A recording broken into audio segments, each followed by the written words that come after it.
గాక. కోడి వచ్చిన సంఘ బిడ్డలు, స్థానియ సంఘ వారి రాయగడ నుంచి వచ్చిన దేవుని బిడ్డలు, ఈ ఊరిలో పెద్దలు చిన్నలు అందరికీ యేసు ప్రభు పేరట వందనాలు. రాత్రి దేవుడు అందరికీ దీవించిన గాక. మొదటి పీతరు 5వ అధ్యాయము నుండి మనం నేర్చుకున్నాం. అది 5వ అధ్యాయము 6, 7 వాక్యం చూడండి. చిన్నలారా 6, 7 దేవుడు తగిన సమయమందు మిమ్మల్ని హెచ్చించునట్లు ఆయన బలిష్టమైన చేతి కింద దీన మనస్కులై ఉండుడి. పోయిన 2 వారాల క్రితం మా దగ్గర నుంచి ఆలోచన చేశారు. దేవుడు మనకు తగ్గిన సమయంలో హెచ్చిస్తున్నారు. దేవునికి ఏముంది? ఒక సమయం ఉంది. మన సమయంలో అన్ని జరగాలని మన ఆశ. అలాగే కదా, నేను ఇప్పుడు కోరుకున్నాను, ఏడు ఆశ కలిగినాను, అప్పుడు అన్ని దేవుడు అన్ని చేయాలి. అలాగే కాదండి, దేవునికి తగ్గిన ఒక సమయం ఉంది. ఆ సమయం మనకు మనం చేయాలి, ఎదురు చూసుకోవాలి. ప్రసంగి పుస్తకం 3వ అధ్యాయం 1వ వచనం చూసినప్పుడు అన్నిటికీ ఒక సమయం ఉంది. అవును కదా, అన్నిటికీ సమయం ఉంది. అక్కడ ఒక 16, 17 విషయం గురించి ఎక్కడ సాలమోను గారు చెప్తున్నారు. ఏదినికి సమయము, ఏడుపునికి ఒక సమయం, నవ్వడానికి సమయము, అంటే కట్టడానికి ఒక సమయం, కట్టిన పడదోయడానికి ఒక సమయం, అలాంటి అన్ని విషయము ఒక సమయం ఉంది. దేవుడు తగ్గిన సమయంలో దేవుడు మమ్మల్ని ఏం చేశాడు? హెచ్చిస్తానని దేవుడు వాక్యంలో రాయబడింది. ఎబ్రీ పత్రిక 4వ అధ్యాయము 16 వాక్యం చదివినప్పుడు పౌలు గారు చెప్పిన మాట మీరు కలిగింది. కనుక మనము కనికరింపబడి సమయోచితమైన సహాయము కొరకు, పౌలు గారు చెప్పినప్పుడు పీతరు గారు తగ్గిన సమయం గురించి చెప్పినప్పుడు సమయోచితమైన సమయం అని పౌలు గారు చెప్తున్నారు. ఆ వాక్యం పూర్తిగా చదవండి. సమయోజనమైన సమయంలో సహాయం కొరకు కృప పొందునట్లు ధైర్యముతో కృపాసనము వద్దకు చేరుదుము. ఎప్పుడు చేరాలి? ఎలా చేరాలి? ధైర్యంతో. సమయోజనమైన సమయంలో ధైర్యంతో దేవుడి సన్నిధిలో మనము చేరాలని రాయబడి ఉంది. స్తోత్రం. మనం చెయ్యవలసిన క్రియ ఏంటి? దగ్గరికి వెళ్ళాలి. సమయోజనమైన సమయంలో ధైర్యంగా దేవుడు దగ్గరికి దేవుడిలో వెళ్ళాలి. అది 2వది. 3వది, ఎక్కడికి వెళ్ళవలసిన స్థలం ఏది? కృపాసనం.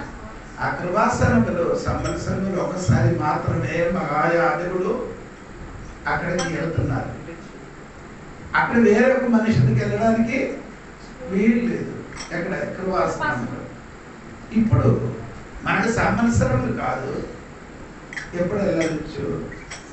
సమయోచితమైన సమయంలో ఎక్కడికి వెళ్ళచ్చు? దేవునికి స్తోత్రం చెప్పండి. అప్పుడు పాత నిబంధన కృపాసనం దగ్గరికి వెళ్ళాలంటే యాజకుడి చేతిలో ఏముండాలి? రక్తం ఉండాలి. రక్తం. ఆ రక్తం తీసుకొని వెళ్ళి కృపాసనంలో 7 మారాలు చేయాలి, చెల్లించాలి. అప్పుడు మాత్రమే ఆశీర్వాదము మనుషుల మీదకి కుమ్మరిస్తుంది. కానీ ఇప్పుడు మనకి రక్తం మాత్రం లేదు.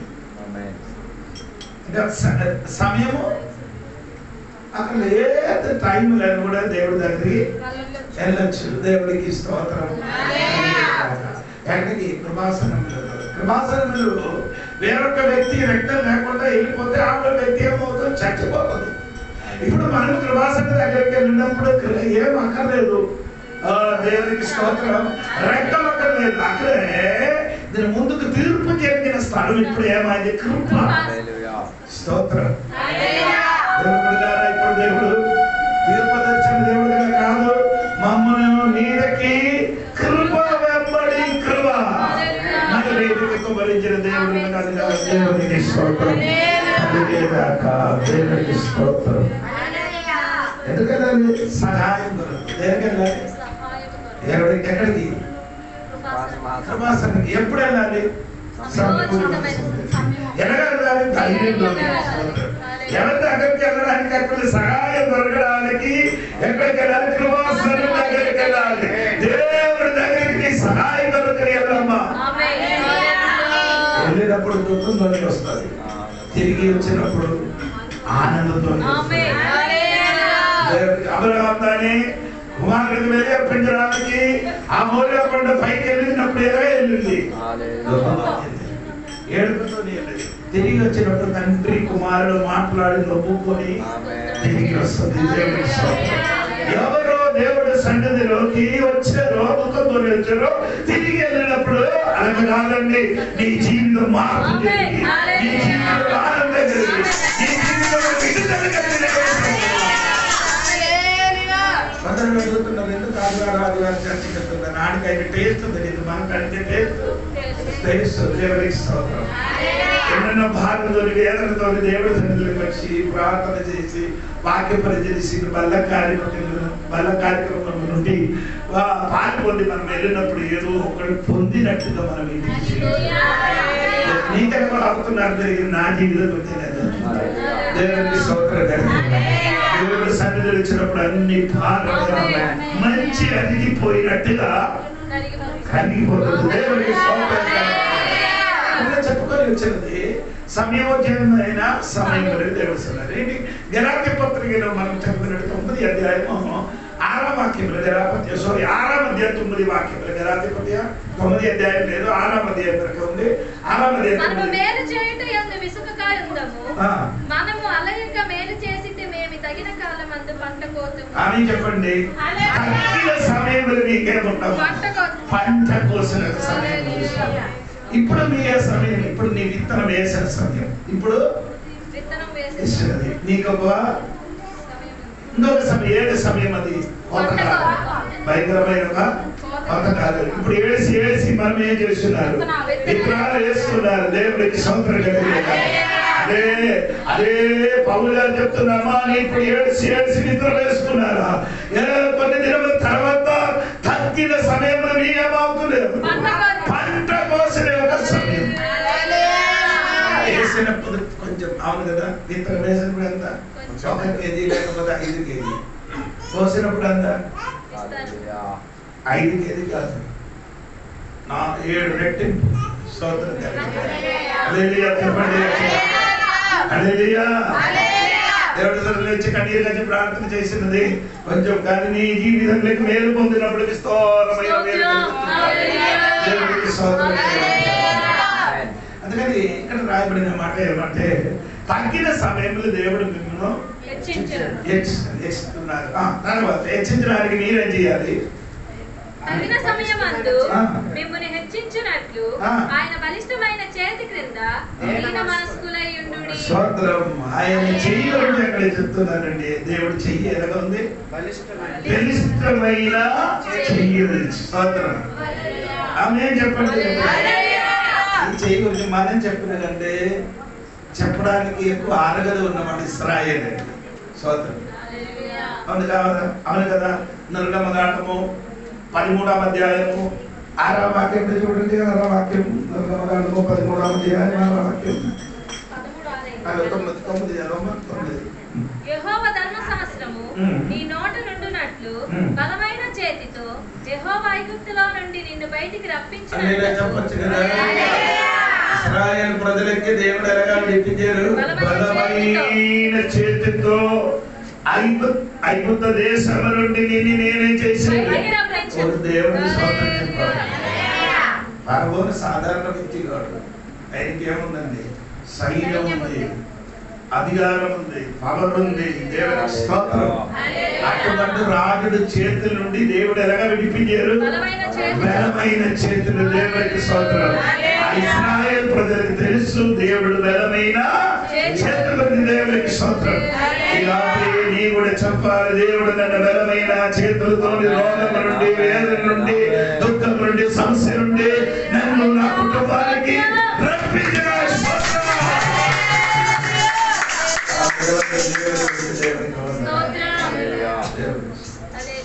ఇంకొక మాట కూడా చెప్తున్నారు. అదే మోసే గారు దుర్దేశ కాండం దగ్గర, దుర్దేశ కాండము దాని 9వ అధ్యాయం 20వ వాక్యం చూడండి. 9వ అధ్యాయం 20వ వాక్యం. అరణ్యములో నీవు నీ దేవుడైన యెహోవాకు కోపం పుట్టించిన సంగతిని జ్ఞాపకము చేసుకొనుము, దాన్ని మరువవద్దు. నీ ఐగుప్తు దేశములో నుండి బయలుదేరిన దినము మొదలుకొని ఈ స్థలమందు మీరు ప్రవేశించు వరకు మీరు యెహోవా మీద తిరుగుబాటు చేయుచునే వచ్చితిరి. ఇంకా చదవలేదు. హోరేబులో మీరు యెహోవాకు కోపం పుట్టించినప్పుడు యెహోవా మిమ్ము నశింపజేయనంతగా కోపము మీ మీద తెచ్చుకొనెను. దేవునికి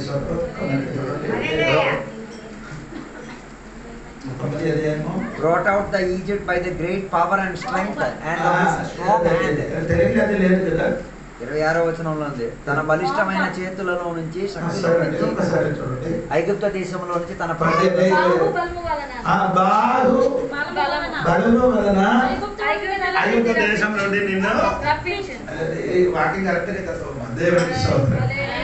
దేవుడు మమ్మల్ని ఇశ్రాయేలు ప్రజలకు రప్పించారు. బలమైన బాగుండే చేతి వల్ల దేవుడు తన ప్రజలకు ఏం చేశారు?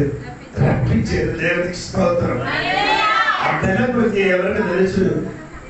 ఇశ్రాయేలు కాదు, ఇశ్రాయేలుకి తెలుసు, ఆ రాజ్యములున్న రాజుకు తెలుసు. దేవునికి స్తోత్రం.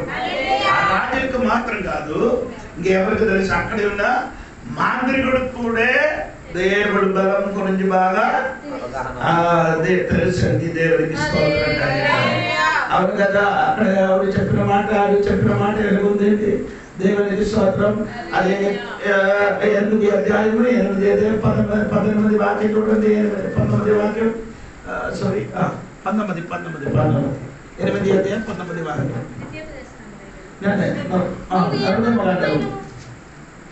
ఎక్సోడస్ నిర్గమకాండము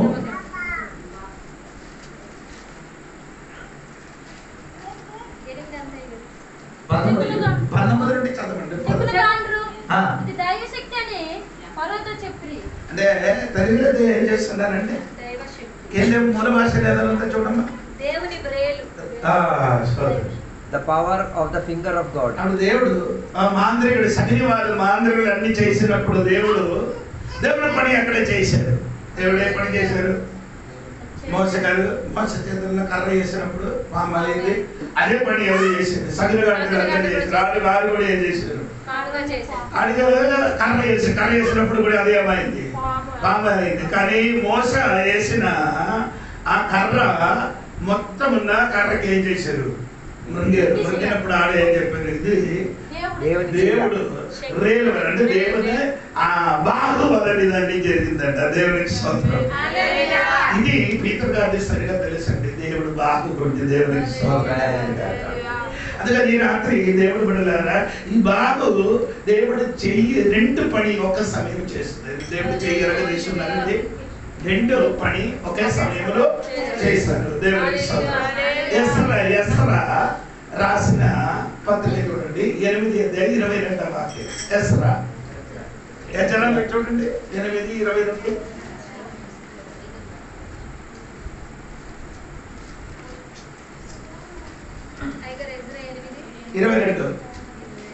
మేలు కలుగు చేయుటకై ఆయనను ఆశ్రయించు వారందరికీ మా దేవుని హస్తము తోడుగా ఉండును గాని ఆయన హస్తము ఆయన ఉగ్రతయు ఆయనను విసర్జించు వారందరి మీదకి వచ్చునని. ఒకే చెయ్యి 2 పనులు చేస్తాడు. 2 పనులు చేశాడు. ఒకటి ఆశ్రయించిన వారికి తోడుగా ఉంటుంది. ఆమె చెప్పొచ్చు. నీ దేవుడి మీద ఆదుకున్న దేవుడు బిడ్డ అయితే దేవుడి హస్తం నీకు తోడుగా ఉన్నావు. దేవుడికి స్తోత్రం. ఏ మనిషి సహాయం నీకు మనిషి సహాయం నీకు లేకపోతే నీ భయపడకూడదు. ఎవరి సహాయం నీకు? దేవుడి సహాయం. తోడుగా ఉన్నావు.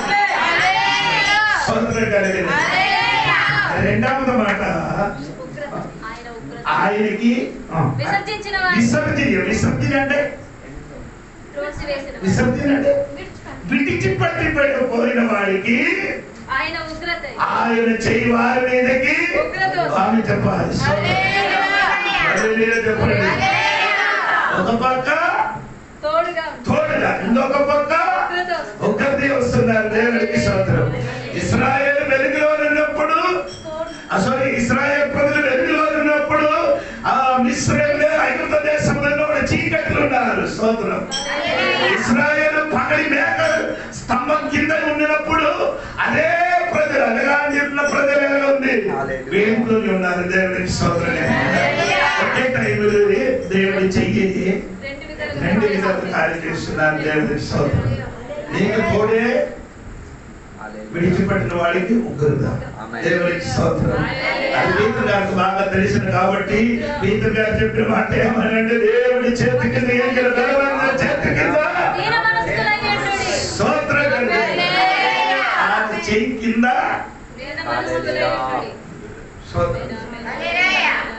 అందరూ దేవుడి చేతిలో ఉండడానికి ఇష్టం లేదు.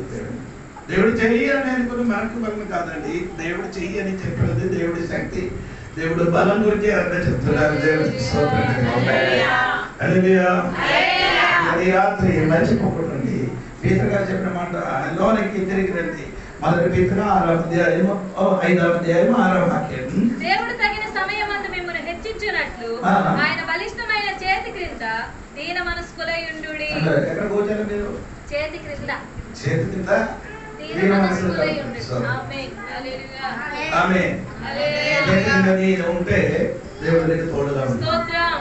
దేవుని విడిచిపెట్టి వెళ్ళిపోను అనుకో, ఆయన ఉగ్రత నీ మీదకి వస్తుంది. దేవుడికి స్తోత్రం. హల్లెలూయా. సరే అండి. ఇంకా చూడండి వాక్యంలోకి తిరిగి రండి. 7వ వాక్యం చూడండి. ఆయన మిమ్మల్ని గూర్చి చింతించుచున్నాడు గనుక మీ చింత యావత్తు ఆయన మీద వేయుడి. మొదటి మనం చింతించే తగ్గిన సమయం ఉంది. 2 ఆయన బలవంగా హస్తం తర్వాత ఆ దేవుడు నీ గురించి ఏం చేస్తున్నారు. ఇది మీ వాక్యం తెలిస్తే కొందరు చింత యావత్తు మొత్తం మీరు అనుకున్నారు మనము దేవుడికి ఏం చేస్తున్నారు, దేవుడి విషయం గురించి ఎప్పుడు చింతించున్నారు. మనము దేవుడి విషయం గురించి కాదండి. నీ చింతించిన కంటే దేవుడు నీ గురించే 24 గంటలు ఏం చేస్తున్నారు. తల్లి బిడ్డలు ఇప్పుడు వైజాగ్ వెళ్ళిపోయినా అనుకో, ఫోన్ లేదంటే కడికడి నీ ఏం చేస్తుంది. అయ్యో ఎక్కడికి వెళ్ళేది, ఎక్కడే బాబు ఎక్కడ కడికడికి ఫోన్ చేసి అడుగుతున్నాడు. దేవుడు కూడా వెళ్ళలేండి నీ ఎక్కడికి వెళ్ళిందో, నా పిల్లలు ఎక్కడ ఉంది, నీ గురించి మాత్రమే దేవునికి 24 గంటలు చింత. ఏం లేదండి. దేవుడికి స్తోత్రం. దేవునికి స్తోత్రం. ఇది కొంచెం బాగా చెప్పినది దావీదు మహారాజుడు అండి. కీర్తన 40లో 40 కీర్తనలు చూడండి. స్తోత్రం. 40 కీర్తనలో చదివినప్పుడు అది 5వ వాక్యం కదా. 5వ నీవు మా ఎడల జరిగించిన ఆశ్చర్య క్రియలను, మా ఎడల నీకున్న తలంపులను బహు విస్తారములు. నా ఎడల నీకున్న తలంపులు ఆలోచన చింత. దేవుడు నీ గురించి ఏం చేసిన ఆలోచన ఎంత బహు విస్తారమైనది. దేవునికి స్తోత్రం. అదే కీర్తనలో చివరి వాక్యం చూడండి. 17వ వాక్యం చూడండి. నేను శ్రమల పాలై దీనుడనైతిని, ప్రభువు నన్ను తలంచుకొనుచున్నాడు. అది చెప్పండి.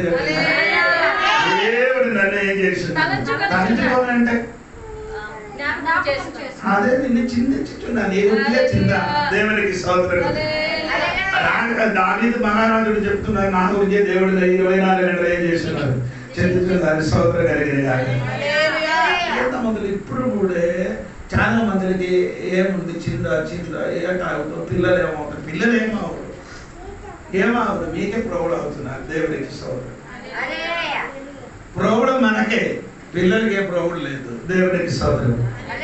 నీ గురించి మొత్తం దేవుడు తెలిసి ఉన్నది. అందుకని చింత యావత్తు మొత్తం ఎవరి మీద వేయాలి, ఏసై మీద.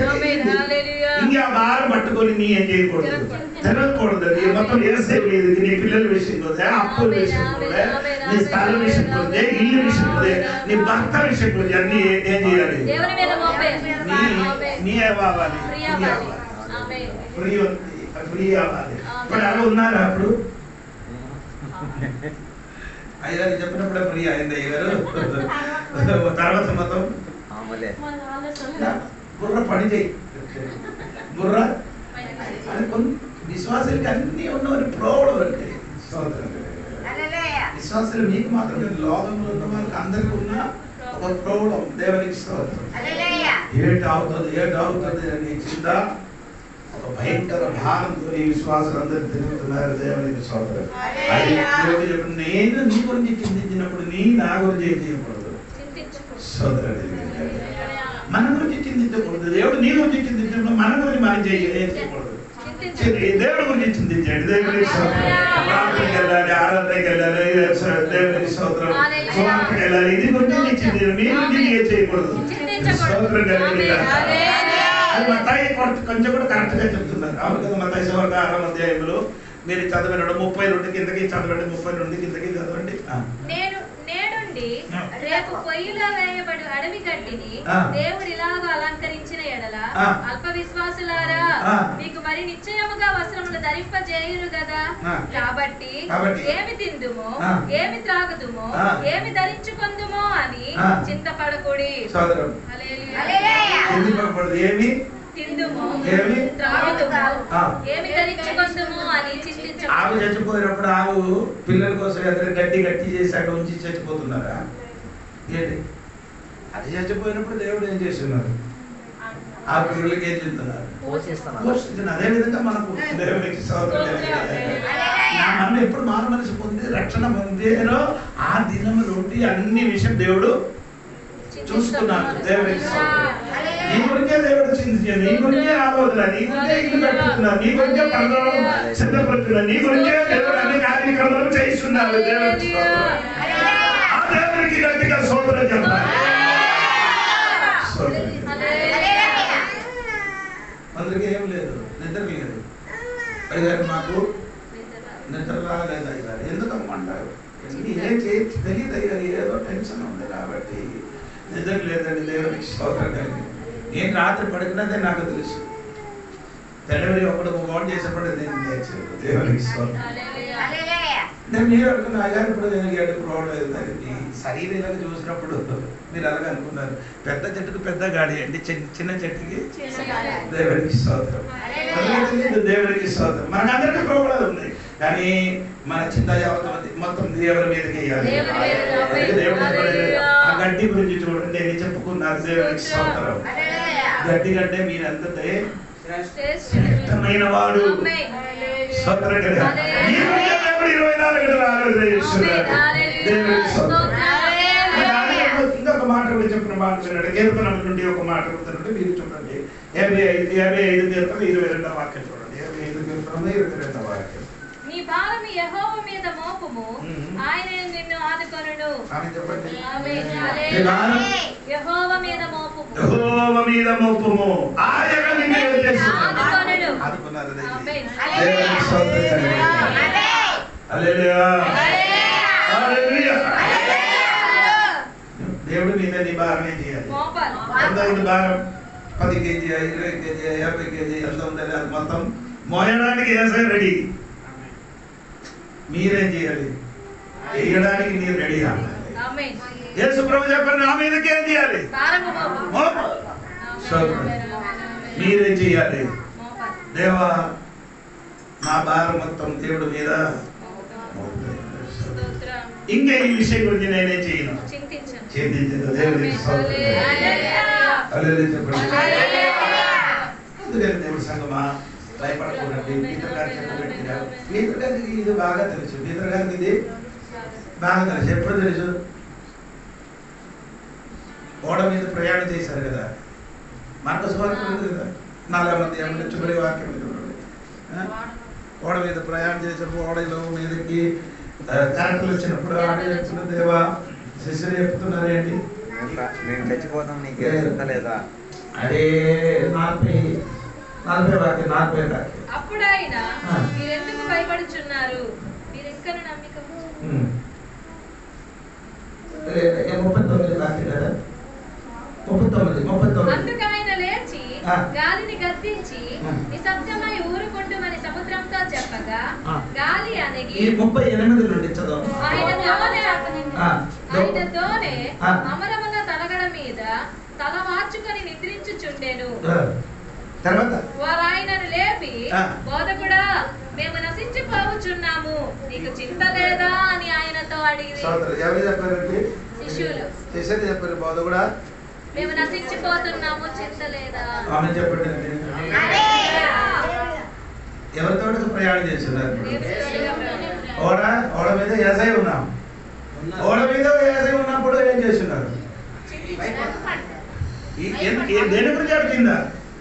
సముద్రంలో భయంకరమైన గాలి, కరెంట్ పొంగినప్పుడు ఆడ చేస్తున్నారు. భయపడినట్టున్నారు. చింత, అయ్యో ఇప్పుడు మనం ఏమవుతుంది? ఎవడైనా ఏసై తోడుగా ఉంటే నశించిపోతుందా? అయ్యో నేను చెప్పిన అర్థం అవుతుంది.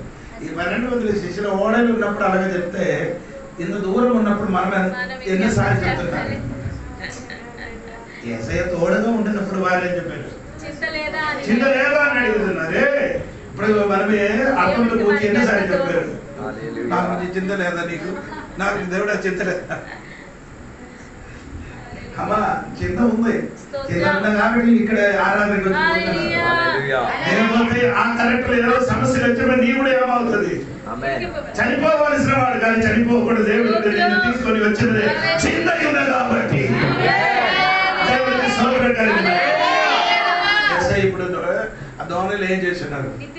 అది ఎందుకంటే నిద్రించున్నారు. ఆయన పడుకున్నారు. ఈ 12 శిష్యులు ఏసైతో ఏం చేయదు, మాట్లాడలేదు కాబట్టి ఏసై ఏమొచ్చింది? కొందరు ఇప్పుడు ఏసై కలగ చేశారు. ఏసైతో మాట్లాడదా మనిషినే కాబట్టి ఏసై పడుకున్నారు.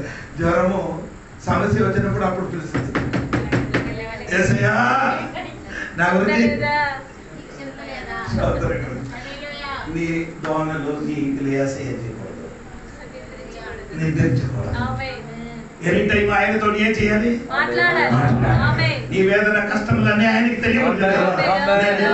చూడండి, నేను ఆలోచన చూడండి, నా సమస్య చూడండి, ఇంకా ఒక్క అడుగు పట్టడానికి నాకు శక్తి రాదయ్యా. ఇప్పుడు నాతో విడుదల కావాలి. నిన్నమో ముడగడానికి వచ్చిన శక్తి ఆయన కూడా ఆయన లేచిన ఒక టైం ఉంది. ఆ టైం వచ్చినప్పుడు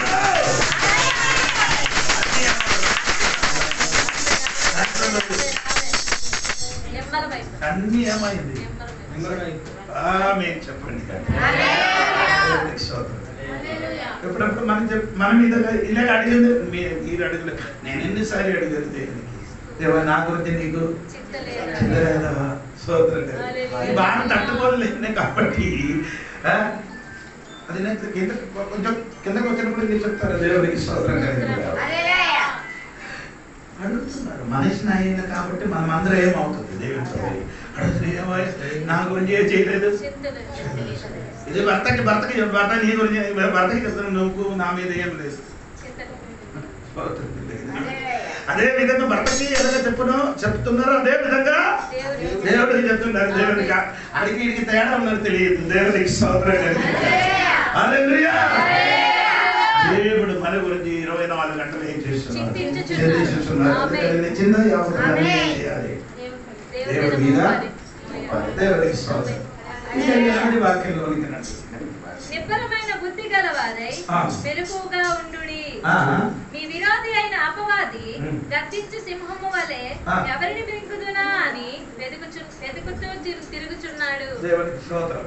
హల్లెలూయా. అప్పుడు దేవుని బిడ్డలకు ఎదురుగా తిరిగిన ఒక వ్యక్తి ఉంది, ఒక శక్తి విరోధి అయిన. మనిషిని కాదు, ఒక విరోధి. మనకు ఒక విరోధి, మనకి విరోధంగా ఉన్నాడు. దేవునికి స్తోత్రం. అది ఎంతమందికి తెలుసని తెలియదు. మీరు అనుకున్నారే మన సహోదరి మన సంఘ బిడ్డలు, మన ఊళ్ళు, మనరు ఎవరో కలిపండి. వారు ఎవరు? మీకెవరు కాదు, విరోధి. స్తోత్రం. విరోధి ఎవరు మనకు? దేవునికి స్తోత్రం. విరోధి నీకున్న కాబట్టి 3 విషయాలు నీ చేయాలి. విరోధి నీకున్న కాబట్టి 3 విషయాలు మీరు చేయాలి. ఏంటి చేయాలి? 8 వాక్యం చూడండి. లోకమందున్న మీ సహోదరుల యందు ఈ విధమైన శ్రమలే నెరవేర్చున్నవని ఎరిగి విశ్వాసమందు స్థిరులై వారిని ఎదిరించుడి. ఆయన మన ముందుకు ఒక మాట వదిలితే 8 వాక్యములు అది విడిచిపెట్టు. నిబ్బరమైన బుద్ధి గలవారై. అదే ఎందుకని మార్చున్నాడు? 1 నిర్మలమైన బుద్ధి అయిన అర్థం ఏంటి?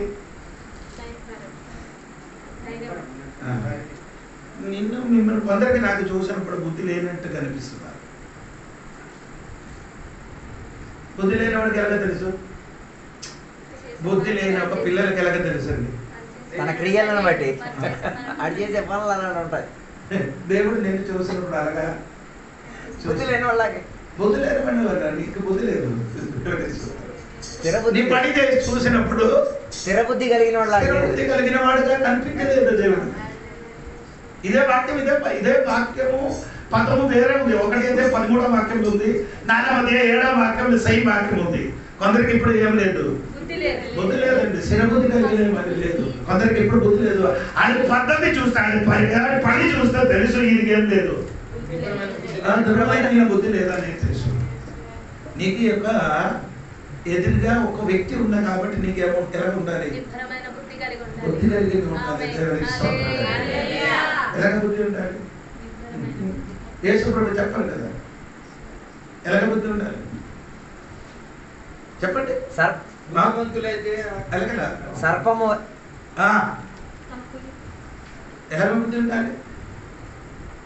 పావురం వలన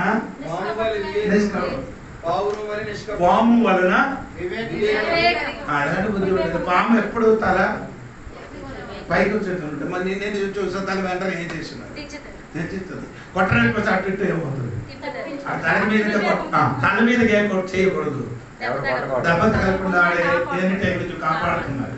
అలాంటి బుద్ధి మనకు కూడా కలిగి ఉండాలి. నీకు ఎదురుగా ఒక శక్తి, నీకు ఎదురుగా ఒక సాతాను తిరిగిన కాబట్టి మీకు బుద్ధి కలిగి ఉండాలి. దేవుని స్తోత్రం. ఇప్పుడు కూడా కొందరు విశ్వాసులకు చూసినప్పుడు బుద్ధి లేని విశ్వాసులను కనిపిస్తున్నారు. హల్లెలూయా. బుద్ధి లేని విశ్వాసులు మంచి మంచి వాక్యం విని ఆరాధన విని మళ్ళీ ఏం చేశారు? బుద్ధి లేని పిల్లల వల్ల పని చేస్తున్నారు. మంచి ఆరాధన చేసిన తర్వాత మంచి ఆరాధన చేసిన తర్వాత ఇంటికి వెళ్ళి పెద్ద గొడవలు చేస్తుంది. ఇక్కడ బుద్ధి ఉన్నవాడా? స్థిర బుద్ధి లేనివాడే. నీకు విరోధి ఉందా? అది నీ ఆలోచించి నీ ప్రవర్తించాలి. బుద్ధి కలిగిన పిల్లలుగా ఉండాలి. దేవునికి స్తోత్రం. రెండవది ఎక్కడ చెప్తున్నారు మాట ఏమన్నామా? 8వ వాక్యం 2వ వాక్యం. చెప్పండి. ఇది పీతర్ గారికి తెలుసు. ఈ రోగం ఏంటంటే పీతర్ గారికి తెలుసు. ఎక్కడ గతసమర తోటలో అందరూ ప్రార్థన చేయడానికి యేసయ్య చెప్పి కొంచెం ముందుకెళ్ళి యేసయ్య ప్రార్థన చేసి తిరిగి వచ్చినప్పుడు శిష్యులు అందరూ ఏం చేస్తున్నారు? నిద్రపోయినప్పుడు ఎవరికి పీతర్ గారి ఎవరికి దేవుడు పిలిచారు? పీతర్కి పిలిచారు. వేరే ఎవరికి ఏం చేయలేదు. పీతర్కి పిలిచాడు. పీతర్ని ఎందుకు పిలవాల్సి వచ్చింది? మిగతాలందరికీ పిలవలేదు. ప్రార్థన చేస్తూ ఉన్న సందర్భంలో పేతురుని ఎందుకు పిలవాల్సి వచ్చింది? మిగతా ఎందుకు పిలవలేదు?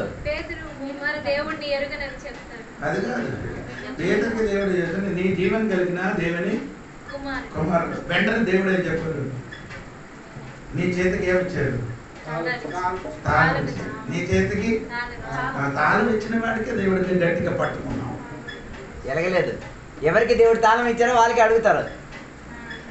తాళం ఇవ్వబడలేనోడికి అందరూ ఉన్నారే, ఏదో కుమారుని చేతికి తాళం ఇచ్చారు. ఎవరికి పిలిచారు? అందరికి పిలిచారు. దేవుడు నిన్ను ఒక రోజు నీ మెడ మీద పట్టుకున్నాడు. నీకు దేవుడు అధికారం ఇచ్చాడు. అధికారం ఇవ్వలేని వాడు ఎవరు ఏం చేస్తాడు? అందరికీ దేవుడు ఏమి ఇచ్చాడు? అధికారాన్ని ఇచ్చాడు. 2 అధికారం భూమి మీద పరలోకంలో ఉన్న 2 అధికారం నీకు ఇచ్చాడు. దేవుడు నిన్ను పట్టుకున్నారు. దేవునికి స్తోత్రం. రాత్రి హలో పీతరుకు పిలిచారు. పీతరు గారు మీరేం చేయాలి? మెరుపుగా ఉండి ప్రార్థన చేయాలి. దేవునికి స్తోత్రం. ఎందుకు ప్రార్థన చేయాలి? నీకు ఎదురుగా ప్రవర్తించిన ఒక శక్తి ఉన్న కాబట్టి మీరు చేయాలి.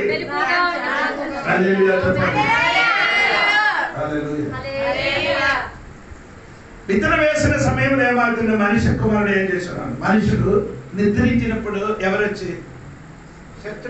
శత్రువు వచ్చి గురుగులు నాటాను. ఎప్పుడు? గోధుమ మధ్యలో గురుగులు నాటేశారు. ఎప్పుడు? నిద్రపోతున్నప్పుడు. అదే సంఘము, సంఘ బిడ్డలు ప్రార్థన లేకుండా నిద్రలోనికి వచ్చినప్పుడే సాతానికి ఏమి ఇవ్వడానికి సమయం, గురుగులు వేయడానికి మస్తు. ఎంతమందికి అర్థమవుతున్నారు? ఈ ప్రార్థన జీవితంలో ఎప్పుడు నీలో నుండి పోయిందో అప్పుడు నీ ఇంటిలో ఏం చేస్తున్నారు? గురుగులు గురుగులు.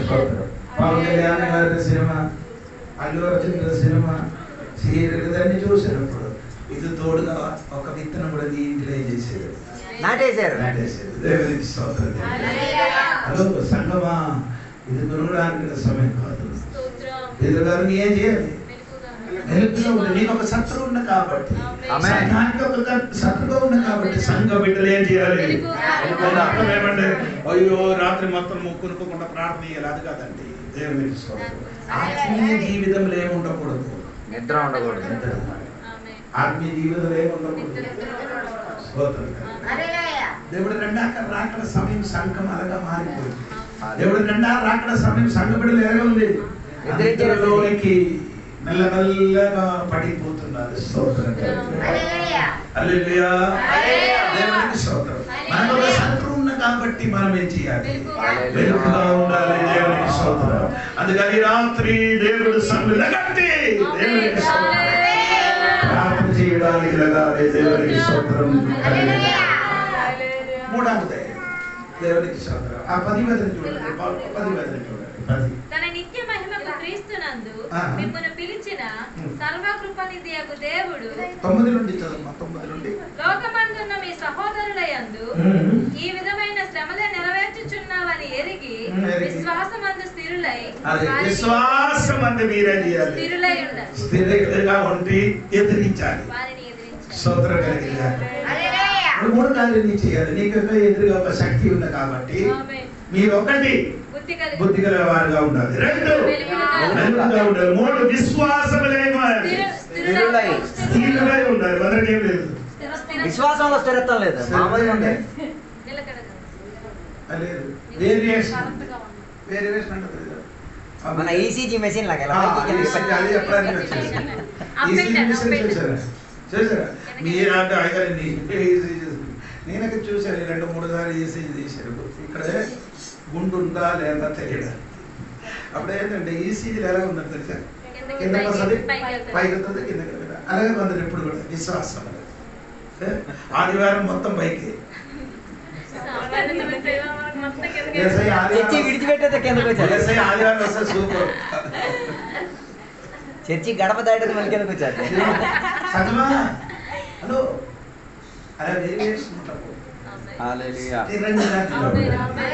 ఎందుకంటే సమస్య మన జీవితంలో కలుగుతుంది. సమస్య మన జీవితంలో కలుగుతుంది. అప్పుడు మీరేం చేయకూడదు? దేవుడు నన్ను విడిచిపెట్టి వెళ్ళిపోరా, చచ్చిపోయారో అలాగా కాదు. అప్పుడు కూడా స్థిరంగా నిలబడాలి. దేవునికి స్తోత్రం. హల్లెలూయా. స్తోత్రం కలిగింది. కొందరికి విశ్వాసం ఏం లేదు, స్థిరత్వం. ఈ కాలంలో సంఘ బిడ్డల విశ్వాసం ఏమైంది? యేసయ్య రెండవ రాకడ సమయంలో విశ్వాసం చల్లార్చబడింది. స్తోత్రం కలిగింది. మత్తయి సువార్తలో మీరు ఇంటికి చదివితే తెలుసు. దేవునికి స్తోత్రం. మొదటిలో యేసయ్య రాకడ సమయంలో విశ్వాసం చూస్తావా లేదా తెలియదట దేవుడు చెప్పారు. యేసయ్య రాకడ సమయం వచ్చినప్పుడు సంఘం నుండి ఏం కూలిపోతున్నారు? విశ్వాసం కూలిపోతున్నారు. స్తోత్రం కలిగింది. ఎందుకు కూలిపోవడం? నీకు ఒక ఎదురుగా ఒక శక్తి ఉన్నదా? ఆ శక్తికి ఎదురుగా ఫైట్ చేయడానికి నీకు ఒక విశ్వాసం చాలు. స్తోత్రం. ఎదురుగా ఉన్న శక్తి ఉన్నది కాబట్టి ఆ శక్తికి ఎదిరించడానికి బుద్ధి గలవాడు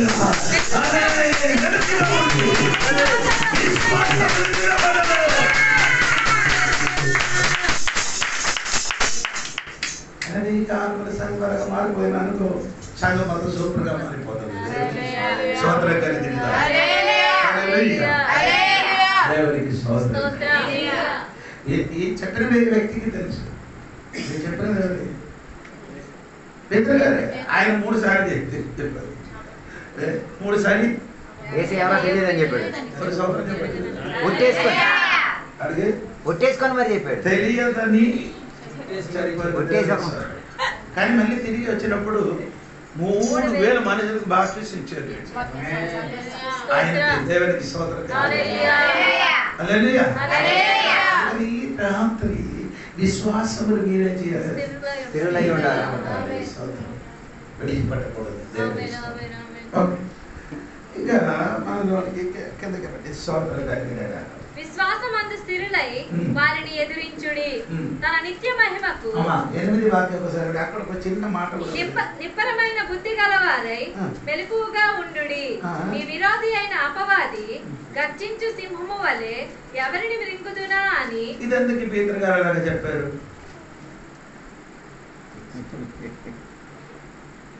సాతాను ఎవరికి మృంగుదునా అంటే పీతర్ గారికి మింగేరు, అందుకే ఆయన చెప్తున్నారు.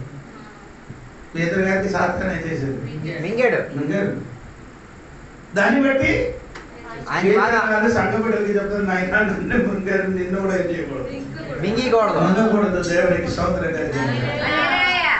చెప్పండి మంగళ లేదా ఒకసారి చూడండి. మత్తాయి సువార్త లిఖండి. మత్తాయి సువార్త 16వ అధ్యాయము 21, 22, 23. అప్పటి నుండి తాను యెరూషలేమునకు వెళ్ళి పెద్దల చేతను ప్రధాన యాజకుల చేతను శాస్త్రుల చేతను అనేక హింసలు పొంది చంపబడి 3వ దినమున లేచుట అగత్యమని యేసు తన శిష్యులకు తెలియజేయ మొదలు పెట్టగా పేతురు ఆయన చేయి పట్టుకొని, ప్రభువా అది నీకు దూరమవును గాక, అది నీకు 16వ అధ్యాయం 17వ వాక్యం చూడండి. 17. అందుకు యేసు సీమోను బరియోనా నీవు ధన్యుడవు, పరలోకమందున్న నా తండ్రి.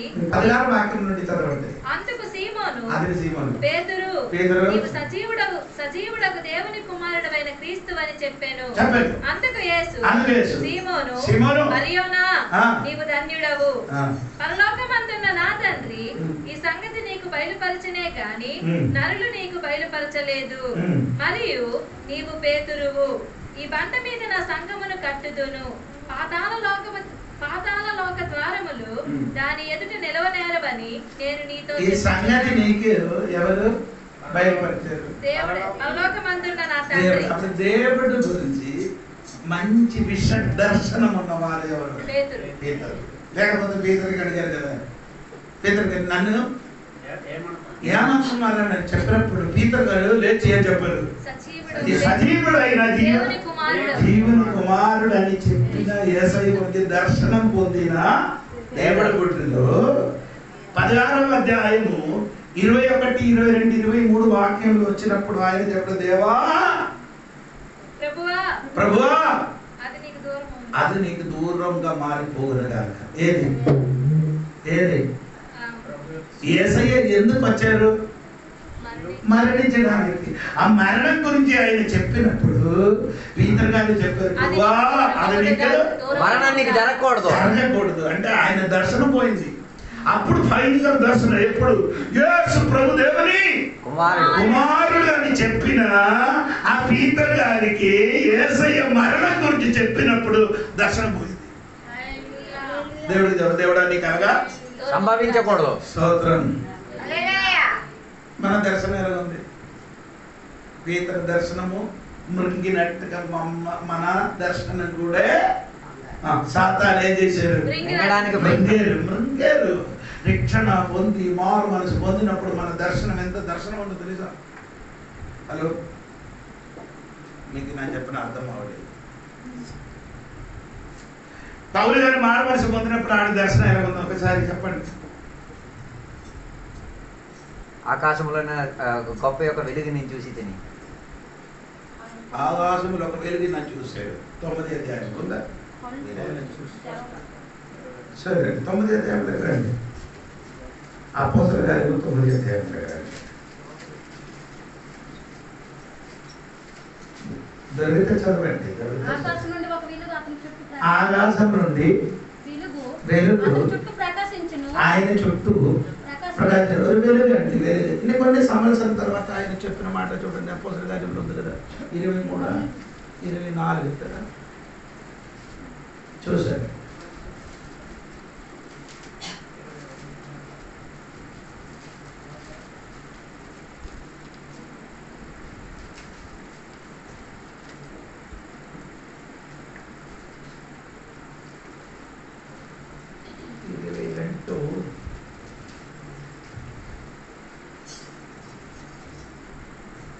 6 22:6 కదా? yes 22:6. నేను ప్రయాణం చేయొచ్చు దమస్కునకు సమీపించినప్పుడు మధ్యాహ్న కాలమందు ఆకాశం నుండి గొప్ప వెలుగు అకస్మాత్తుగా నా చుట్టూ గొప్ప వెలుగు చూశారు. 26 13వ వాక్యం చూడండి. రాజా మధ్యాహ్నమందు నా చుట్టూను నాతో కూడా వచ్చిన వారి చుట్టూను ఆకాశము నుండి సూర్య తేజస్సు కంటే మిక్కిలి ప్రకాశమానమైన చూడండి. స్పష్టంగా చూసారమ్మా. 9 3వ వాక్యం వెలుగు. ఓకేనా? 22:6 వచ్చినప్పుడు గొప్ప వెలుగు. 26:13 వచ్చినప్పుడు సూర్యుని కన్నా తేజస్సుగా దర్శనం ఎలాగ చూడండి. సూపర్. పెరిగి పెరిగి పెరిగి విస్తారత చెందింది. మనం దర్శనం ఎలాగంటే ఫస్ట్ సూర్యుడి కంటే వెలుగు, తర్వాత గొప్ప వెలుగు, తర్వాత అప్పుడప్పుడు మెలుస్తున్న తారలాగా. అందరూ ఉన్నారా? దర్శనం పోతున్నారు చూడండి. పవన్ గారు చూసినప్పుడు చిన్న వెలుగు చూసారు. కొన్ని సంవత్సరం తర్వాత గొప్ప వెలుగు, ఇంకా కొన్ని సంవత్సరం తర్వాత సూర్యుని కంటే గొప్ప వెలుగు దర్శనం పెరుగుతూనే ఉండాలి. రాత్రి దర్శనం సాతాను ఏం చేశారు? మృంగినట్టుగా. పీతరు గారు దర్శనం మృంగినట్టుగా మీ దర్శనం కూడా సాతాను ఏం చేశారు?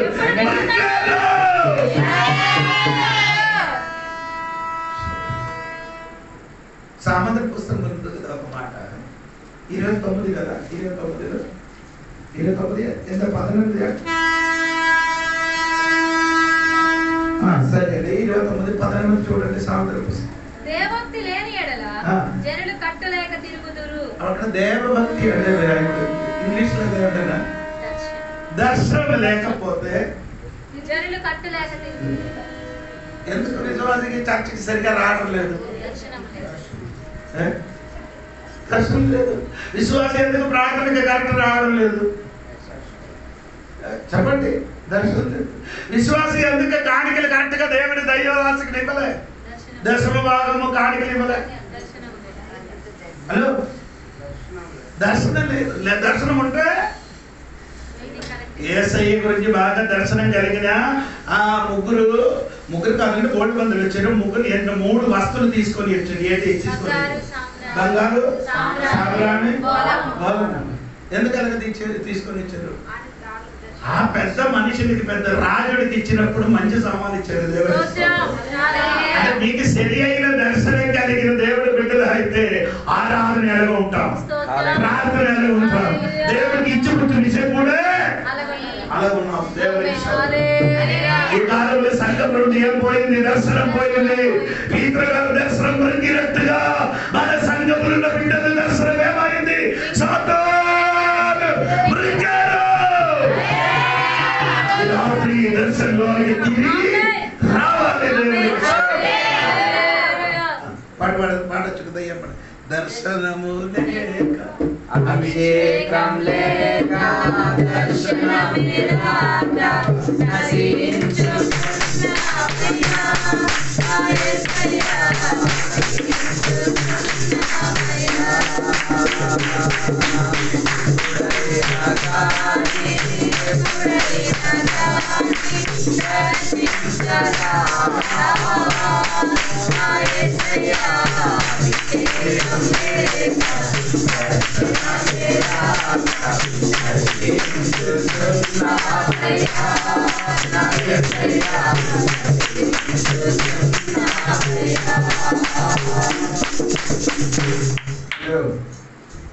అది దర్శన విషయం.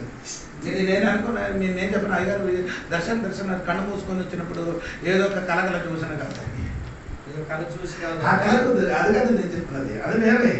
దేవుడికి దర్శనం ఎలాగా ఉంటే నేను చెప్తాను. యెషయా గ్రంథం 6:1 నుండి 5 వరకు మీరు చూడాలి. అప్పుడు మిగిలిన దర్శనం యెషయావుని కలిగిన దర్శనం మీరు చూడండి. అప్పుడు దర్శనం గురించి మీకు అర్థమవుతుంది. చూడండి. 1:6 వాక్యం చూడండి. రాజైన ఉజ్జియా మృతి నొందిన సంవత్సరమున అత్యున్నతమైన సింహాసనమందు ప్రభు ఆసీనుడై ఉండగా నేను చూచి తిని ఆయన చొక్కాయి అంచులు దేవాలయమును నిండుకొనెను. ఆయనకు పైగా శరాబులు నిలిచి ఉండిరి. మొదటి దర్శనం ఎవరి గురించి అండి? చదవండి ఒకసారి. ప్రభు ఆసీనుడై దేవుడి గురించి ఒక దర్శనం. అత్యున్నతమైన సింహాసనంలో కూర్చోబడిన దేవుడి గురించి ఒక దర్శనం. స్తోత్రం. దేవుడి గురించి ఎప్పుడు కూడా ఏం లేదు, దర్శనం లేదు. దేవుడికి స్తోత్రం.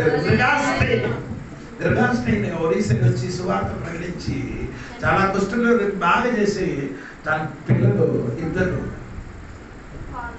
నాన్న ముగ్గురు కాళ్ళ లోపల ఏమైంది ఎందుకనగా అక్కడ వచ్చిన అంత మంచి చోట విడిచిపెట్టి ఇక్కడికి వచ్చారు.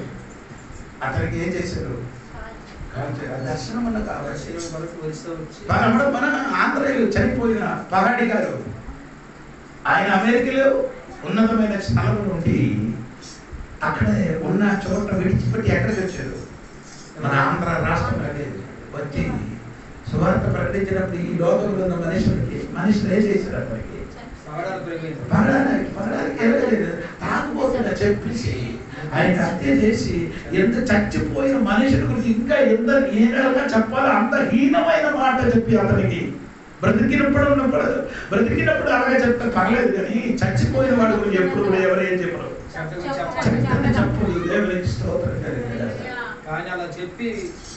చెప్పి ఆయనకి ఏం చేశారు? ఆ దర్శనం ఉన్న కాబట్టి ఆయనకి ఇక్కడికి వచ్చాడు. ఎక్కడికి? ఆంధ్ర. ఎవరి గురించి? దేవుడి గురించి దర్శనం లేదు. నేను అమెరికాలో ఉండకూడదు, నేనే నా రాష్ట్రంలోకి వెళ్ళి మా ప్రజల కోసం నేను ఏసై గురించి చేస్తాను, సాక్ష్యం చెప్తానని చెప్పుకొని ఆయన పని కడముట్టించారు. మీకు కూడా అలాంటి ఒక దర్శనం ఏసై గురించి ఒక దర్శనం కలిగి ఉంటే మీతో చెప్పినట్టుగా మీరు చెప్పాలి. సోదరుని ఎవరు? సజీవులు కన్నా దేవుని కుమారుడు అని చెప్పాలి. స్తోత్రం కలిగిన ఏసై గురించి ఒక దర్శనం మనం కలిగి ఉండాలి. పౌలు గారికి కలిగినట్టుగా దర్శనం రోజు రోజు పెరిగి రావాలి. అది మొదటి దర్శనం.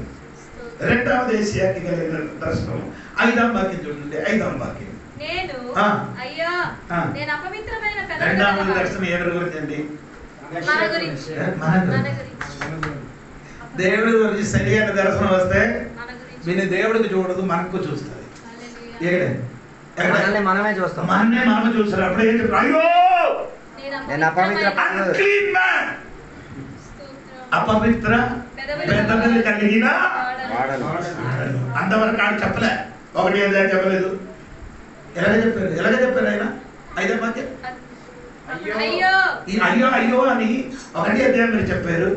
అది వేరే మనిషికి. 2వ అధ్యాయంలో చెప్పారు, 3వ అధ్యాయంలో చెప్పారు, 4వ అధ్యాయంలో చెప్పారు, 5వ అధ్యాయంలో చెప్పారు, 6వ అధ్యాయంలో చెప్పారు. ఇప్పుడు ఎలా చెప్పారు? వారికి నాకు ఈ వాక్యం అంటే మీరు ఉందండి. 1, 2, 3, 4 అధ్యాయం 5వ అధ్యాయం ఇంటికి వెళ్ళి చదివితే ఇదే మొత్తం అయ్యో అని పిలుస్తున్నారు. దేవుడికి స్తోత్రం కలిగే సరి అయిన దర్శనం కలిగితే సొంత చూసి ఏడిపోతాం. వ్యక్తిపర జీవితాన్ని చూసి ఏడ్చుకోవడం, జీవితాన్ని చూసి ఏడుపడిపోదు. అయ్యో నేను ఇప్పుడు కూడా సరి అయిన మనుషుడిగా మారలేదు. దేవునికి స్తోత్రం. పౌలు గారు కూడా ఏమైనా చెప్పిందండి. పౌలు గారు చెప్పారు కదా, రోమపత్రిక 7వ అధ్యాయం 24వ వాక్యం కదా, అలాగే అనుకున్నారు. రోమపత్రిక 7వ అధ్యాయం 24వ వాక్యం. అయ్యో ఎంత దౌర్భాగ్యుడను. ఇట్టి మరణమునకు లోనగు శరీరము నుండి అయ్యో అని ఆయన పిలుస్తున్నారు. దేవునికి స్తోత్రం కలిగి పౌలు గారు కూడా చెప్పుతున్నారు. అయ్యో దౌర్భాగ్యుడు అని. దేవునికి స్తోత్రము. దేవుడి గురించి సరి అయిన దర్శనం పొందిన దేవుడి బిడ్డలు సొంత జీవితం గురించి ఒక దర్శనం కలుగుతుంది. సొంత పాపం గురించి, వారు చేసిన పద్ధతి గురించి, వారు నడిచిన పద్ధతి గురించి చూసి ఏడుపు వస్తుంది. మనం అందరికీ వేరే మనుషులు ఉండి ఏడుస్తాం. అవును కదా? అయ్యో వాడికి అయిందో అమ్మా. అది ఎందుకు? దేవుడి గురించి దర్శనం లేదు.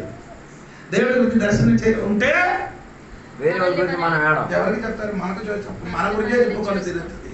అయ్యో నేను అపవిత్ర చెందిన గదవలగలిగిన మనుషులని యెషయా చెప్పుకొని మంచి ప్రవచనం కూర్చున్నప్పుడు కన్ను మూసి కూర్చున్నప్పుడు ప్రవచన చెప్పిన దేవుడు జనము దేవుడు దాసుడు అభిషేక్తుడు దేవుడు పిలుపున్న వ్యక్తి దేవుడి గురించి దర్శనం చూసినప్పుడు. అవును కదా? యోగుకి దేవుడు దర్శనం కలిగింది కదా? అవునా లేదా? ఓకేనా? లేదు. యోగ గ్రంథం 43 కదా? 2, 3, 4 వాక్యం చూడండి. 3, 4 వాక్యం చూడండి.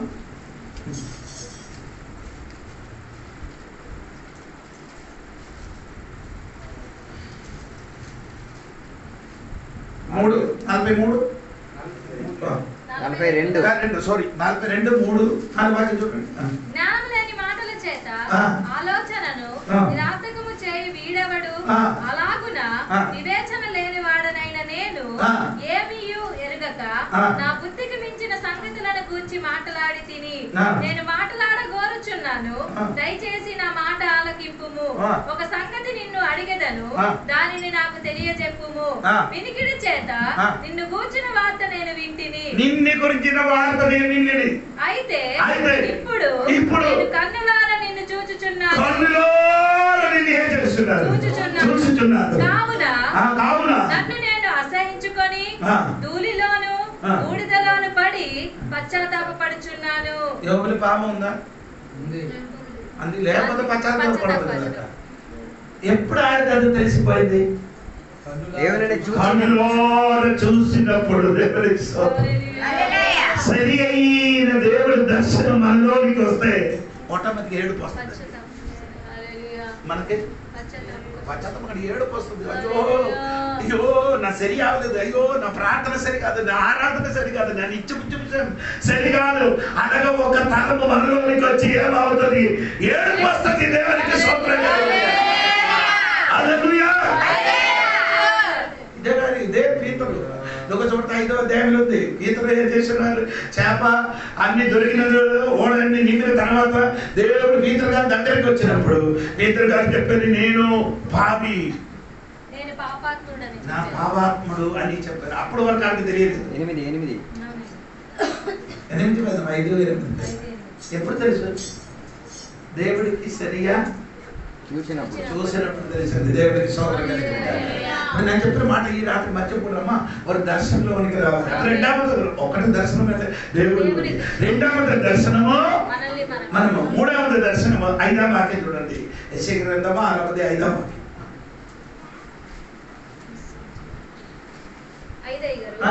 నేను అయ్యో నేను అపవిత్రమైన పెదవులు గలవాడను, అపవిత్రమైన పెదవులు గల జనుల మధ్య నివసించువాడను. మూడవది దర్శనం ఏంటండి?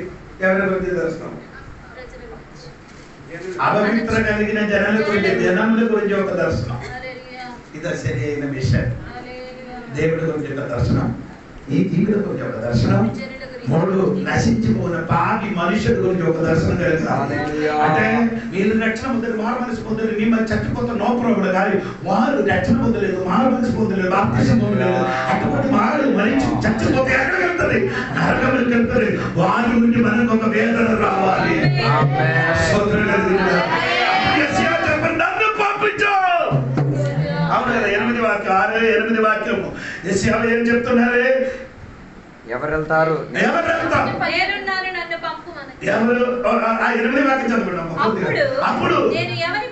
అప్పుడు పరలోకమున శబ్దం, ఎవరు పంపరు అనే ఒక శబ్దం విన్నారు.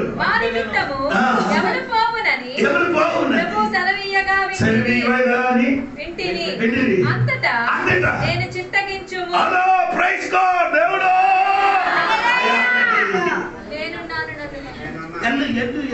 ఎవరు బలవంతం చెయ్యలే. దర్శనం కలిగితే బలవంతం చెయ్యకుండా సువార్త వస్తుంది. దర్శనం కలిగితే దేవుడు పడిని నీ వాడుకున్నా. దర్శనం కలిగితే నీ సొమ్ము దేవుడి సేవ కోసం ఖర్చు చేస్తుంది.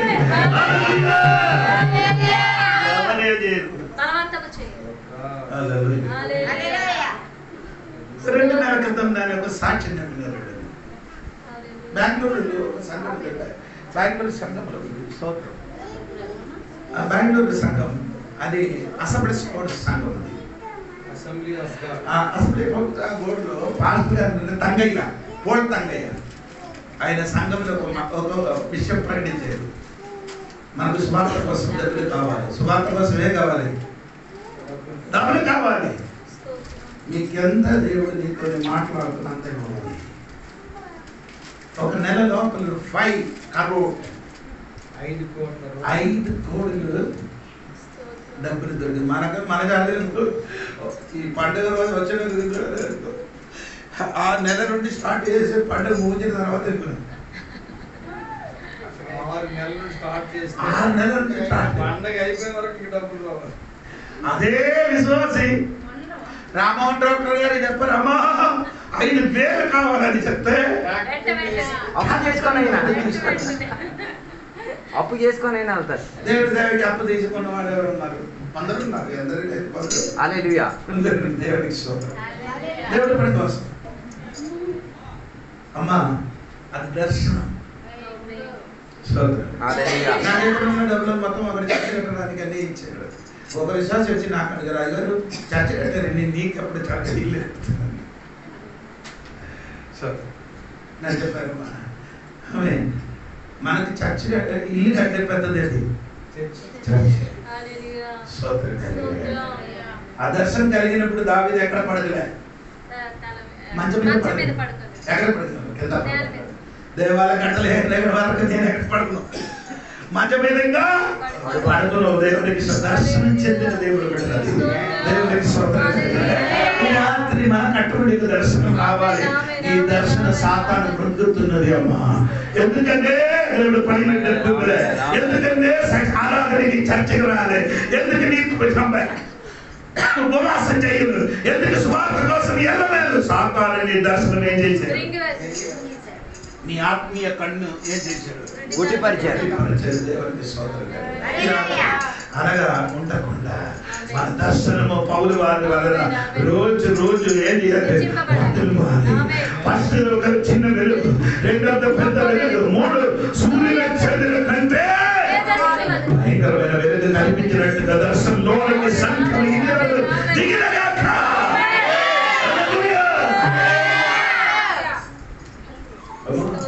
నీ ఇల్లు లేదని బాధపడకుండా ఇల్లు నీకు అక్కడ కట్టుతున్నానని వెళ్ళి దేవుడికి స్తోత్రం. దేవుడు శిష్యులకి చెప్పాడు, నీ హృదయం ఏం చేయకూడదు, ఎందుకు కలవరపడకూడదు అని చెప్పారు. దేవుడు కలవరపడడం ఏం కారణం? ఇల్లు కోసం కదా. అప్పుడు యేసుప్రభు నీ మనసు ఏం చేయకూడదు, కలవరపడి నీ కోసం ఇల్లు కట్టడానికి వెళ్ళిపోతున్నారు. దేవుడు నాకు ఇల్లు కట్టుతుంది కాబట్టి కలవరపడకూడదు. ఇల్లు గురించి ఎవరే రావకూడదండి, అప్పుల గురించి వేరే పడకూడదండి. నీ దర్శనం పట్టుకోదండి.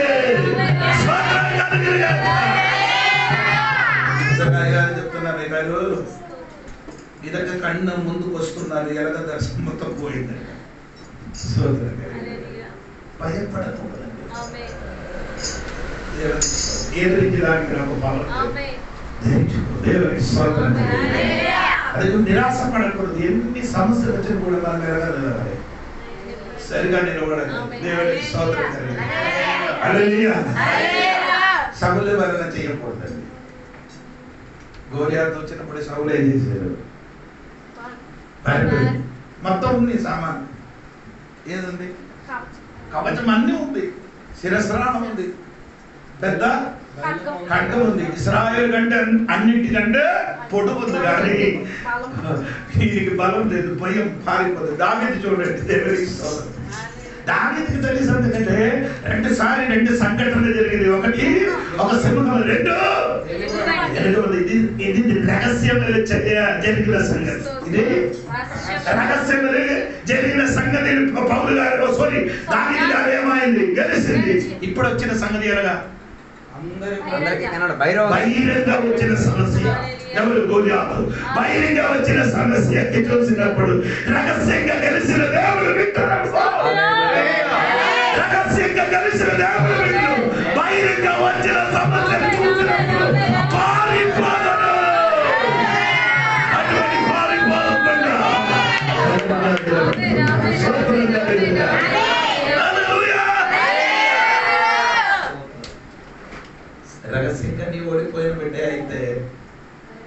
లైన్ గా వచ్చిన విషయంలో బయట విషయం అందరూ కనబడేది. మీరు ఇక్కడ చూడక్కర్లేదు, బొబ్బులి చూస్తే తెలిసిపోతుంది. అంత స్పీడ్గా వెళ్తుంది పరిగెట్టి. దేవునికి స్తోత్రం. రహస్య సమస్యకి పారిపోతే భైరవ సమస్యకి ఇటు నుంచి పరిగెట్టి బొబ్బులు వెళ్ళిపోతారట. స్తోత్రం హల్లెలూయా. స్తోత్రం. హల్లెలూయా. నా దేవుడు ఓడితే పరిగెడితే నేను పరిగెత్తి, స్తోత్రం. నా దేవుడు నిలబడితే నేను నిలబడతాను. స్తోత్రం. దేవుడు ఓడిపోలేకపోతే నేను కూడా ఓడిపోను. ఓడిపోను. హల్లెలూయా. దేవునికి స్తోత్రం కలుగును. నొందకూడదు. ఏంటి ఏంటండి? రెండవది పేతురు గారికి మృంగినది ఏదంటే తెలుసా? లూకాసు 22వ అధ్యాయం 31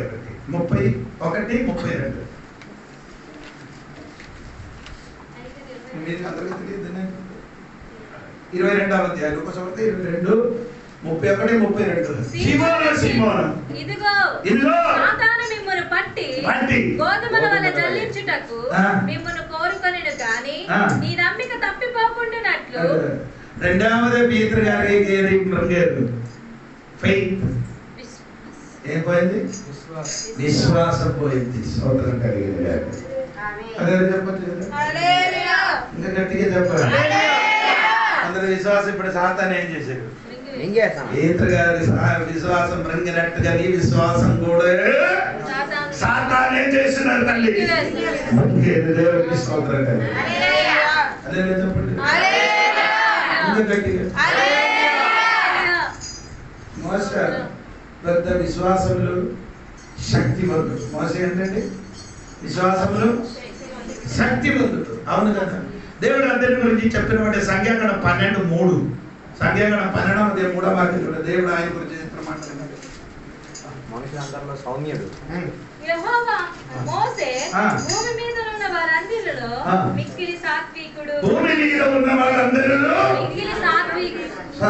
సాత్వికుడు అని చెప్పిన ఈ వ్యక్తి చేసిన పని అండి. కీర్తనలు చూడండి, అది అక్కడే రాయబడింది. దేవునికి స్తోత్రం. 106 కీర్తన 33 వాక్యం.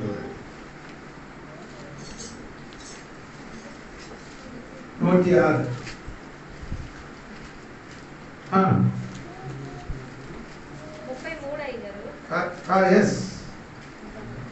ఎట్లనగా వారు అతని ఆత్మ మీద తిరుగుబాటు చేయగా అతడు తన పెదవులతో కాని మాట పలికెను. మోసే ఎటువంటి వారండి? సాత్వికుడు అని చెప్పిన వ్యక్తి. సాత్వికుడు అంటే అన్ని నమ్రతగా ఉన్న వ్యక్తి ఇప్పుడు ఏమైంది? పెదవులతో కాని మాట పలికెను. ఎంత శక్తివంతుడు అయినా కూడా కొన్ని టైంలు మనం ఏం చేయాలి? విశ్వాసం కూలిపోతుంది మాట. ఎందుకంటే ఇలాగే చెప్పడానికి కారణం ఈయన ఒక చిన్న పొరపాటు చెప్పాడు. అదే సంఖ్యాకాండం 20:10 ఉంది. ఏంటి ఆయన చెప్పిన ఒక చిన్న పొరపాటు? దానివల్ల ఆయన ఎక్కడికి వెళ్ళలే? కనాను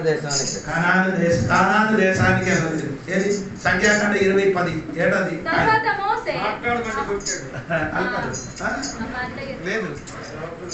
తరువాత మోసే అహరోనులు ఆ పంట ఎదుట సమాజమును పోగు చేసినప్పుడు అతడు వానితో ద్రోహులారా వినుడి, మేము ఈ బండలో నుండి మీ కొరకు నీరు రప్పించవలెనా? ఎవరు రప్పించారు?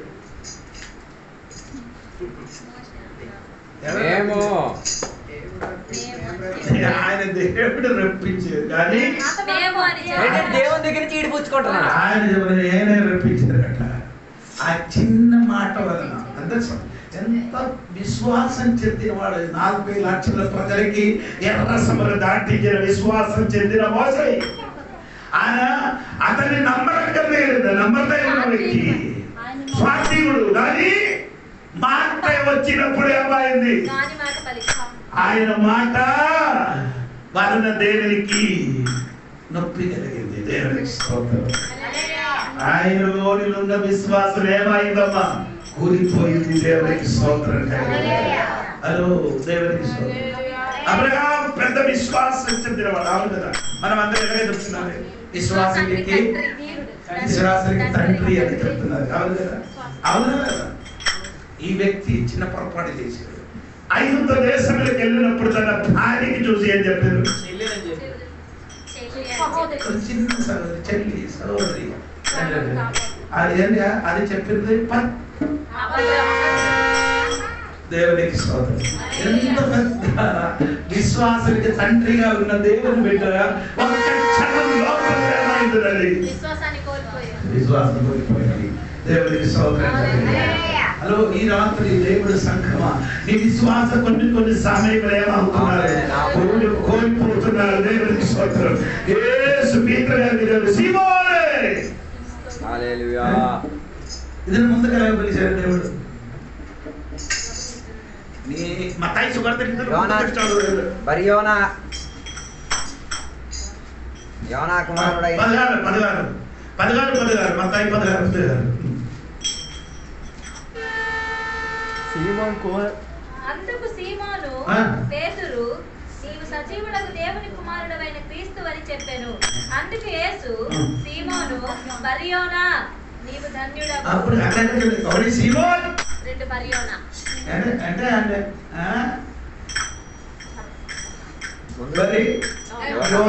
అంటే యోనా స్వభావం చెందినవాడు. ఇప్పుడు కూడా యోనా స్వభావం. ఇప్పుడు ఇతను దేవుడు ఈయన పేరు మార్చారు. మొదటి ఇతని పేరండి సీమోన్. దేవుడు ఇతని పేరు పీతరు. ఇంకొక పేరు కేఫా. చెప్పండి. ఇప్పుడు సీమోను ఇప్పుడు సీమోన్ పీతరు రావాలి. సీమోన్ ఇప్పుడు ఏమవ్వలేదు? పీతరు అంటే పదానికి అర్థం చెప్పండి. రాయి, చిన్న రాయి, రాయి యేసయ్య. ఇప్పుడు కూడా ఈయన ఏమందంటే సీమోన్ అనే పదానికి అర్థం జారిపోయింది. ఎన్ని విషయాలు లేకపోతే మా అందుకని యేసు ఆయనకు సీమోను జారిపోయినవాడా. స్తోత్రం. నీ విశ్వాసం కూలిపోకుండా నీ కోసం నేనేం చేశారు? ప్రార్థన చేసి మనమందరం దేవుడు తన నిలబడి మన ప్రార్థన వల్ల కదండి. దేవుడు ప్రార్థన చేయాలి కాబట్టి దేవుడు ప్రార్థన నీ పుట్టిన మునిపే నీ కోసం ప్రార్థన చేశాడు. మనం పుట్టిన తర్వాత ప్రార్థన. అవునా లేదా? నేను ఇప్పుడు యోహాను సువార్త 17వ అధ్యాయం 22-23 చదవండి. యోహాను సువార్త 17 హై ప్రీస్ట్ ప్రేయర్. అదంటే అంటే ప్రధాన యాజకుడు ప్రార్థన. 17వ అధ్యాయం యోహాను సువార్త 17వ అధ్యాయం 7 ప్రార్థన ఉంది. అది ఒక ప్రార్థన.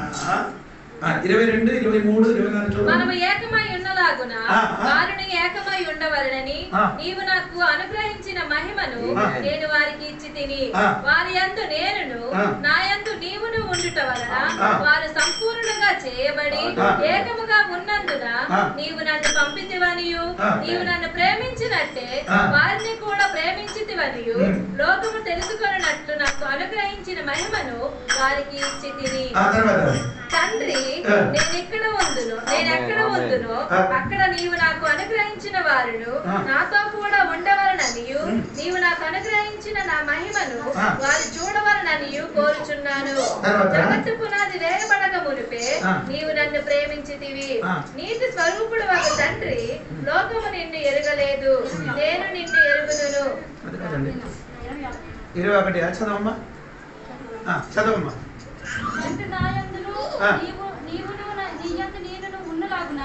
వారిని మన యందు ఏకమై ఉండవలెనని వారి కొరకు మాత్రం నేను ప్రార్థించలేదు. వారి వాక్యము వలన నా యందు విశ్వాసము ఉంచు వారందరి గురించి నేనేం చేస్తున్నాను? హల్లెలూయా చెప్పండి. అంటే దేవుడు వాక్యం చేసి విశ్వసించిన వాళ్ళ గురించి కూడా దేవుడు ఏం చేశాడు? చెప్పండి. దేవుడు నీ గురించి నా గురించి ప్రార్థన చేసిన దేవుడే. హల్లెలూయా. అందుకని ఈ రాత్రి నేను మాట అనుకుంటున్నాను. తల్లి, నీ ప్రార్థన చేయలేకపోతే దేవుడు ప్రార్థన చేసుకున్నాడు, కానీ నీ కూడా చేయాలి. దేవునికి స్తోత్రం. అందుకని ఈ రాత్రి మర్చిపోకూడదండి. నీ విశ్వాసం ఏమవకూడదు. సాతాను పొందకూడదు. సాతాను ఏం చేయకూడదు, పొందకూడదు. దేవుడికి స్తోత్రం కలిగింది. విశ్వాసులు విశ్వాసం ఏం చేస్తున్నారు? సాతాను ఏం చేశారు? మృంగి వేస్తున్నారు. కొన్ని కొన్ని సమయంలో మృంగి వేస్తున్నారు. దేవుడికి స్తోత్రం కలిగింది. పీతరు మనస్సు ఎవరు ఎదగలేదని పీతరు అనుకున్నారు. పీతరు అనుకున్నారు, నా మనసు ఎవరు ఎరగలేదు. దేవుడు ఏం చేస్తున్నారు? 20 గ్రంథము 17:9 20 గ్రంథం 17:9 అనే రాయబడిన ఏమనకంటే ఒకసారి చదివి మాట ముగిస్తున్నారు. హృదయం అన్నిటి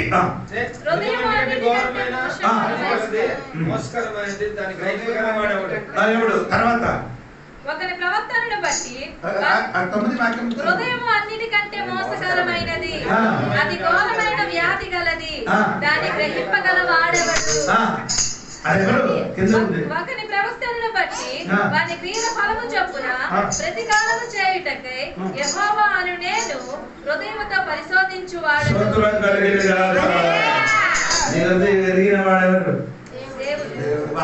ఇక్కడ కూర్చున్న వారు ఎవరికి తెలుసా? ఇక్కడ కూర్చున్న వాడు అందరూ ఎరిగిన వాడు ఎవరండి? ఎరిగిన వాడు దేవుడే. దేవుడికి స్తోత్రం కలిగించాలి. అందుకని పీతరు జారిపోతానని దేవుడు ముందుకు తెలిసిన కాబట్టి పీతరు విశ్వాసం కూలిపోకుండా సాతాను మృగకుండా ఏం చేశారు?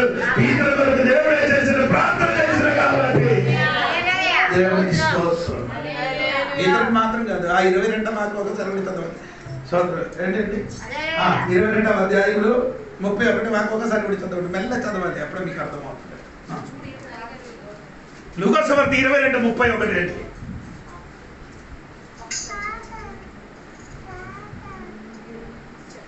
సీమోను సీమోను, ఇదిగో సాతాను మిమ్మల్ని పట్టి గోధుమల వలె జల్లించును. మీకేంటి అర్థం అవుతున్నారు?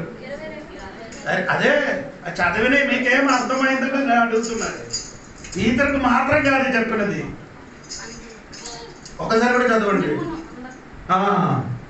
అంటే మొత్తం శిష్యులు కొందరు పీతరుకు మాత్రం చెప్తున్నారు కాదు, అలా బోధించిన బోధకులు వాక్యం చదివినప్పుడు కొందరు ఆలోచించారు. ఒకసారి కూడా చదవండి. సీమోను సీమోను, ఇదిగో ఇదిగో సాతాను మిమ్మల్ని పట్టి గోధుమల వలె జల్లించుటకు మిమ్మల్ని. ఫస్ట్ సీమోనుకి చెప్పారు, ఫస్ట్ ఎవరికి చెప్పారు? తర్వాత ఎవరికి చెప్పారు? మిగతా వాళ్ళకి. మిగతా వాళ్ళకి మనకందరు కూడా అదే మిమ్మల్ని బైబిల్ చదివినప్పుడు శ్రద్ధ కలిగి ఈ విషయము ఎదిగి అర్థం తెలిసి మెసేజ్కి అర్థం తెలిసి చదవాలి. అప్పుడే నేను చెప్పిన వాక్యంలో వరకు నీవు కూడా తిరుగుతుంది. దేవునికి స్తోత్రం కలిగి అంత సీమాలు ఏమవుతారు? విశ్వాసం కూలిపోతున్నారు. మిమ్మల్ని మన గురించి కూడా దేవుడు అప్పుడే చెప్పారు. స్తోత్రం కలిగి నీవు కూడా నీ జీవితం కూడా విశ్వాసం ఏమవుతుంది? కూలిపోతుంది. కానీ ఏది నీ పక్షమనే చేశారు, ప్రార్థించారు,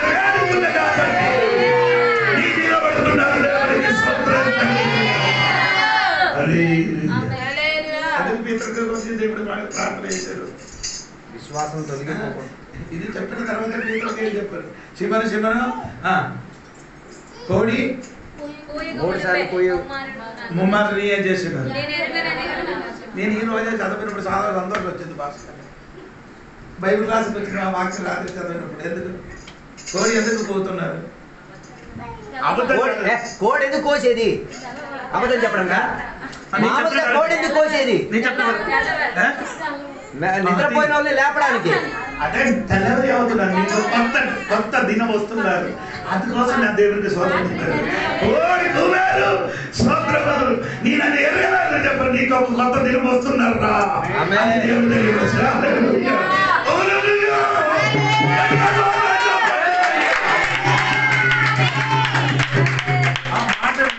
గుండెకి ఎంత సంతోషం కలిగింది. ఇప్పుడు నేను 3 సార్లు నిన్ను ఎరగదని చెప్పారు. కోడి కూవారు. కోడి కూవిన తర్వాత ఇంకొక రోజు వస్తున్నారు. ఆ రోజు నేను కోడి 3 సార్లు కూవారు. నీ వాక్య పరిచయం వేసినప్పుడు 3000 మనసు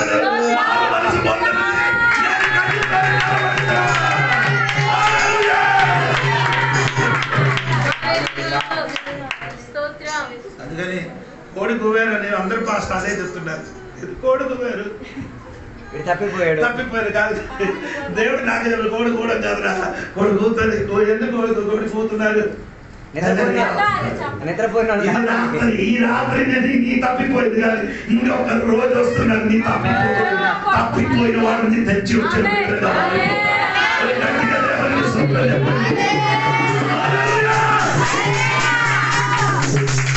విశ్వాసం చేయకూడదు, మృంగకూడదు, విశ్వాసం సాతాన్ని చేయకూడదు. ముందరకొండ ముందుకు కొనసాగేది ఈ వ్యక్తి ద్వారా దేవుడు దిగించిన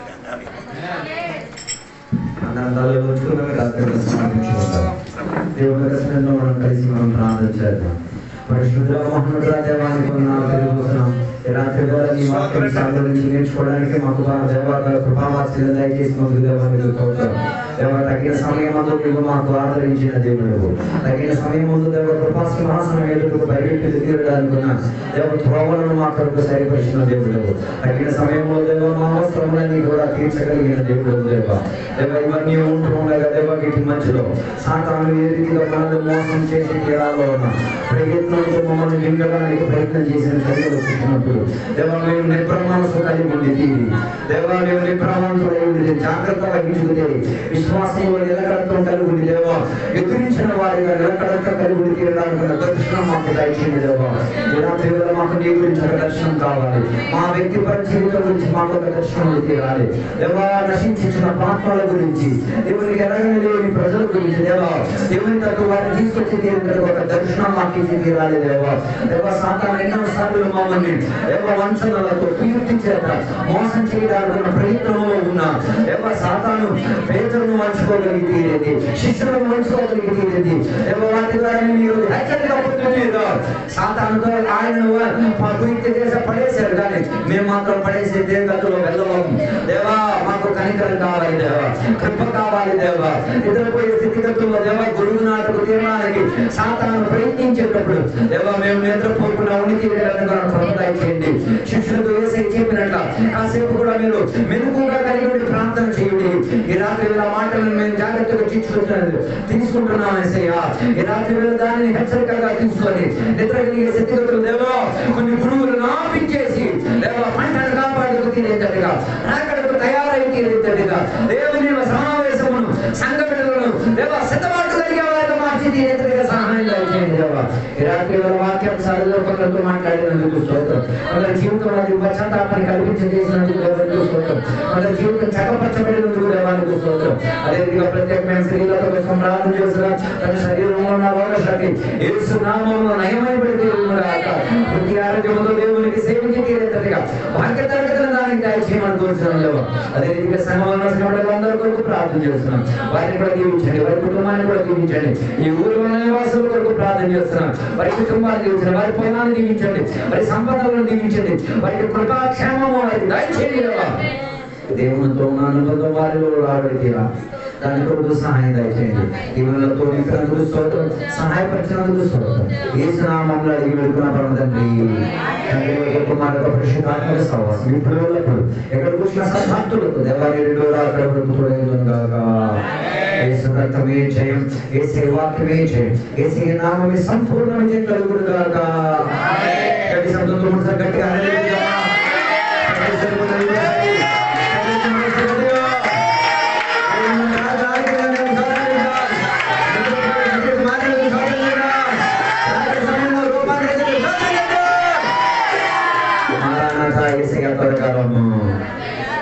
దేవుడి మీద దీవించిన గాక. అందరికీ వందనాలు. కొండరావుని ఒక స్పాన్ చేయండి, కొండరావు వస్తుంది.